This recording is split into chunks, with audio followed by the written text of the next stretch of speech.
नमस्कार साथियों, आज हम आपके लिए लेके आए हैं कक्षा 12 की हिंदी विषय से संबंधित कुछ इम्पॉर्टेंट चीज़ें जो कि आपको क्लास 12th की जो है बोर्ड परीक्षा में बहुत ही मदद करेंगी। तो हम देखने वाले हैं आज जीवन परिचय के बारे में, ठीक है। तो यह वीडियोस जो होंगी हमारी ये 6 पार्ट में होंगी, ठीक है। तो सबसे पहले हम आज करने वाले हैं पार्ट 1, जिसमें मैं आपके लिए लेके आया हूँ सुमित्रानंद पंत जी के बारे में, ठीक है। किसके? सुमित्रानंद पंत जी के बारे में हम देखने वाले हैं। तो चलिए शुरू करते हैं दोस्तों। सबसे पहले आपको क्या बता दें कि जो हमें क्लास 12th होता है उसमें जो एग्जामिनर हमें देता है, क्या क्वेश्चन पूछा जाता है कि इनका साहित्यिक परिचय लिखिए, उसमें आपको सबसे पहले क्या करना है, उनका नाम लिखना है। जिस भी आपको लेखक या कवि का आता है उसका सबसे पहले नाम डालिए, फिर वहाँ पे लिखिए संक्षिप्त परिचय, ठीक है दोस्तों। क्या? संक्षिप्त परिचय। और उनके बारे में कुछ छोटे छोटे पॉइंट्स, जैसे कि उनका जन्म स्थान, उनका पूर्व नाम, ठीक है, उनके पिता का नाम क्या था, उन्होंने क्या संपादन किया, कौन कौन सी पत्रिकाएं, ठीक है, वह कौन सी भाषा का प्रयोग करते थे, उनकी शैली कैसी थी, ठीक है दोस्तों। ऐसे करके प्रमुख रचनाएं, मृत्यु, ऐसे करके उसको लिख देना है, ठीक है दोस्तों। इतना हो गया। अब इतना होने के बाद में चलिए पहले इनको हम देख लेते हैं, फिर आपको मैं आगे का बताता हूँ। तो सबसे पहले हम देखते हैं सुमित्रानंद पंत, ठीक है, इनका संक्षिप्त परिचय देखते हैं। तो दोस्तों सुमित्रानंद पंत जी का जन्म 1900 ईस्वी में हुआ था। कहाँ हुआ था? कुमायूं के कौसानी नामक गांव में हुआ था। कहाँ पे? कुमायूं के कौसानी नामक ग्राम में हुआ था। इनका जो पूर्व नाम था गुसाई दत्त था। क्या था? गुसाई दत्त। इनके पिता का नाम पंडित गंगादत्त पंड था, ठीक है दोस्तों। आगे देखते हैं, इन्होंने कुछ पत्रिकाओं का संपादन किया, उसमें से एक है क्या? रूपाभ, ठीक है, रूपाभ, जो कि हिंदी की एक प्रमुख पत्रिका रही है। अगला है, इनकी जो भाषा है दोस्तों वह संस्कृत निष्ठ और खड़ी बोली हमेशा से रही है, और इनकी शैली भी हमेशा से छायावादी काव्य शैली की रही है, ठीक है दोस्तों। इनकी कुछ प्रमुख रचनाओं की बात कर लें तो है युगवाणी, लोकायतन, ठीक है, क्या? लोकायतन और चिदंबरा, स्वर्ण किरण, उत्तरा, अंतिमा, ठीक है दोस्तों, अतिमा। इनकी मृत्यु, और अंत में इनकी मृत्यु सन 1977 ईस्वी में हो गई, ठीक है दोस्तों। अब यहाँ तक था हमारा क्या? संक्षिप्त परिचय दोस्तों। इससे क्या होगा कि जो आपका जो ये होता है कि जो जीवन परिचय है वो एग्जामिनर देखते ही पहचान लेगा कि इस बच्चे को आता है, ठीक है, इस बच्चे को आता है, इसने बना बना के नहीं लिखा है, ठीक है। ऐसे में थोड़ा इंप्रेशन अच्छा पड़ता है। और क्या होता है कि आपको 12th में जो होता है आपको साहित्यिक परिचय लिखना होता है। अगर इन सब चीज़ों को आप पहले से ही ऐसे करके लिख देंगे एक ही में, तो वो समझ नहीं पाएगा और एक ही में मिक्स हो जाएगा सब। तो अब देखते हैं इनका हम साहित्यिक परिचय के बारे में। दोस्तों आपको मैं बता दूं, साहित्यिक परिचय के बारे में कुछ ट्रिक आपको बताना चाहूँगा। तो क्या होता है कि साहित्यिक परिचय में बच्चों के पास जो है कुछ ही पॉइंट्स होते हैं, यानी कि बहुत कम पॉइंट्स होते हैं कि उनका, जैसे कि ये अच्छे कवि हैं, प्रकृति के सुकुमार कवि हैं, और कुछ चीज़ें होती हैं जो उनके पास बहुत ही थोड़ी नॉलेज होती है, ठीक है, तो वो उसको पेज नहीं फुल कर पाते हैं। तो इसलिए आप क्या करिए कि आपने जो यहाँ पे छोटे छोटे पॉइंट्स के रूप में लिखा है, इन्हीं का विस्तृत रूप क्या है, साहित्यिक परिचय हेडिंग डालिए, फिर उसके नीचे आराम से अच्छे सुंदर अक्षरों में लिख दीजिए, क्योंकि इससे इंस्पिरेशन तो पड़ता है दोस्तों, ठीक है। तो देखिए यहाँ पे हमने लिखा है कि प्रकृति के सुकुमार कवि सुमित्रानंद पंत जी का जन्म सन 1900 ईस्वी में अल्मोड़ा के निकट कौसानी नामक ग्राम में हुआ था। इनके पिता का नाम श्री गंगादत्त पंत था, ठीक है। तो ये सब हमने ऊपर लिखा था वही यहाँ पे लिख दिया है। अगला है, प्रारंभिक इनकी जो शिक्षा थी वह अल्मोड़ा में ही हुई थी, जहाँ पे इनका जन्म हुआ था, ठीक है, जहाँ पर उन्होंने अपना नाम जो है गुसाई दत्त से बदल कर क्या रख दिया दोस्तों? सुमित्रानंद पंत। अब यहाँ तक हमने कर लिया, लगभग हमारा जो है 100 वर्ड्स जो है लगभग हमने कंप्लीट कर लिए, ठीक है दोस्तों। यानी 1/4 भाग पेज का भर गया, लगभग हमने 2 पेज भर दिया दोस्तों। अगर इसको भी ले लें तो लगभग पूरा पेज हमारा पहला फुल हो जाएगा। अब बचेगा हमारे पास दूसरा पेज। उस पेज में हम क्या करने वाले हैं कि अब हम लिख लेंगे इनका साहित्यिक परिचय। तो आपको क्या लिखना है, मैंने आपको लाइन टू लाइन पूरा बता देना है, ठीक है दोस्तों। तो ध्यान दीजिएगा यहाँ पे।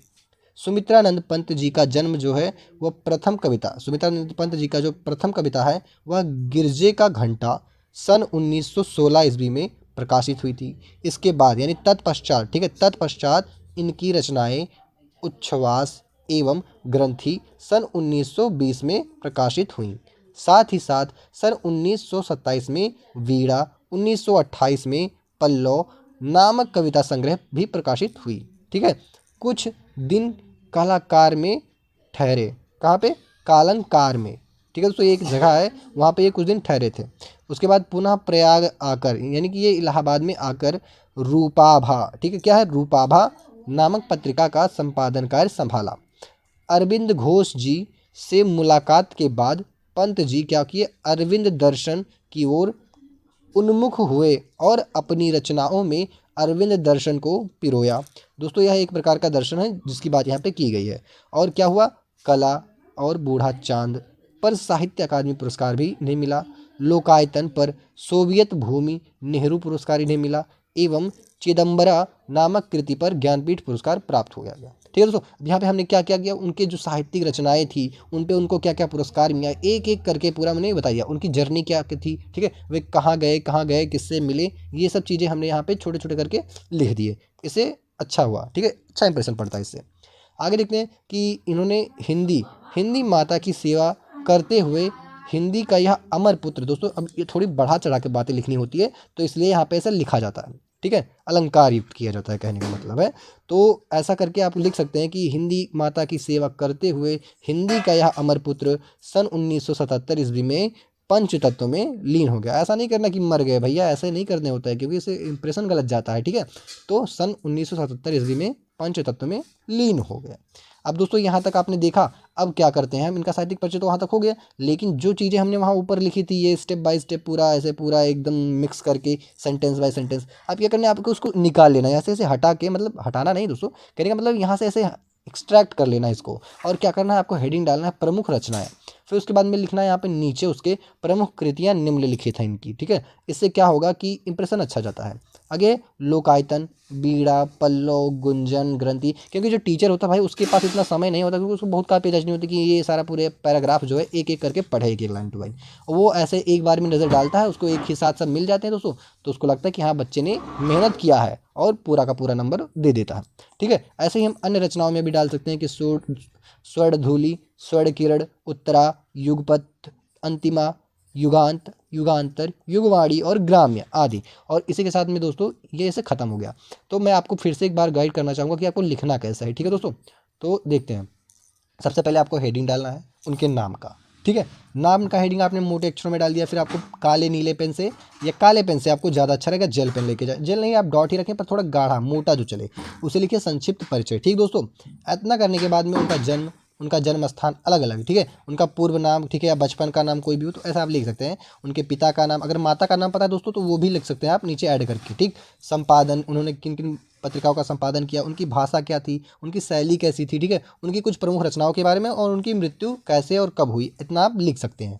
उसके बाद में साहित्यिक परिचय में आ जाइए, ठीक है दोस्तों। क्या साहित्यिक परिचय में, फिर साहित्यिक परिचय में कब लगभग 10-12 लाइनें, ठीक है, आप 10-12 लाइनें, 8-10 लाइनें, 12 लाइनें, जितना भी आप लिख सकें, वो इन ऊपर जो आपने पूरा दिया था ना इनके बारे में संक्षिप्त परिचय, इन्हीं से पिरोकर एक एक शब्द, ठीक है, एक एक शब्द को पिरोकर एक सेंटेंस बनाकर आप लिख दीजिए। उसके बाद क्या करिए, अब जब उसको यहाँ तक लिख देते हैं, फिर क्या करिए, अब उनका साहित्यिक परिचय। अब दोस्तों यहाँ से आप ध्यान दीजिए कि यहाँ से आपको एज इट इज़ मतलब कहने का मतलब है कि आपको ऐसे स्टेप बाय स्टेप इसको रीड करना है, फिर इसको लर्न करना है, ठीक है, क्योंकि भाई लर्न तो करना पड़ेगा, क्योंकि आपको लर्न नहीं करेगा तो आप भूल जाएंगे सब चीज़ें। तो ऐसे लर्न करके फिर आपको ऐसे लाइन टू लाइन बाई लिख लेना है, लेकिन अपने शब्दों में लिखना है, ठीक है दोस्तों। ऐसे करते करते आप पूरा इनका जो है साहित्यिक परिचय खत्म करिए। उसके बाद में इनका जो मृत्यु है वगैरह वगैरह सब इनको करके यहाँ पे समाप्त कर दीजिए। अब नीचे आइए, हेडिंग डालिए, फिर काले या ब्लैक पेन से, मोटे पेन से, ठीक है, प्रमुख रचनाएं और उनकी कुछ रचनाओं के लिख के, और ऐसे ऐसे करके कुछ रचनाएं लिखने, उसके बाद में उनकी अन्य रचनाओं को भी कुछ और आपको पता लिख के यहीं पे समाप्त करिए। और इतना ही देखकर आपको टीचर दोस्तों मेरी गारंटी है कि 100 आउट ऑफ 100 आपको पूरा मार्क्स पूरे का पूरा दे देगा, ठीक है बच्चों। तो इसी के साथ हमारा यह वीडियो यहीं समाप्त होता है। हम मिलते हैं नेक्स्ट पार्ट में, जिनके बाद में हम और इम्पॉर्टेंट, ठीक है, और इम्पॉर्टेंट जीवन परिचय करने वाले हैं, ठीक है दोस्तों। तो पढ़ते रहिए, मिलते हैं अगली वीडियो में।